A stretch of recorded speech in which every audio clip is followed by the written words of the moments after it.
ఆర్టీసీలో మోగిన సమ్మె సైరన్. 7వ తేదీ నుంచి కార్మికులెవరూ విధులకు హాజరు కావద్దని జేఏసీ పిలుపు. సమ్మెతో సంస్థకు నష్టం కలుగుతుందని కార్మికులకు యాజమాన్యం లేఖ. సమస్యల పరిష్కారం కోసం చర్చలకు రావాలన్న సీఎం రేవంత్ రెడ్డి. రాజకీయ చదరంగంలో ఉద్యోగ సంఘాలు పావులుగా మారొద్దని హితవు. భారత్ పాక్ మధ్య ఉద్రిక్త పరిస్థితుల నేపథ్యంలో కేంద్రం కీలక ఆదేశాలు. ఎల్లుండి మాక్ డ్రిల్స్ నిర్వహించాలంటూ రాష్ట్రాలకు హోంశాఖ సూచన. తెలంగాణలో నితిన్ గడ్కరీ పర్యటన.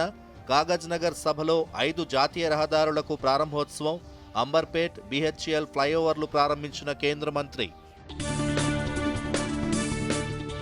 తెలంగాణలోని పలు జిల్లాల్లో స్వల్ప భూప్రకంపనలు.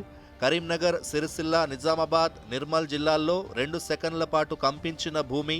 రిక్టర్ స్కేల్పై 3.8 తీవ్రత నమోదు. రాష్ట్రంలో పలు ప్రాంతాలకు వడగాల్పుల ముప్పు. హీట్ వేవ్స్పై యాక్షన్ ప్లాన్ ప్రకటించిన రాష్ట్ర ప్రభుత్వం.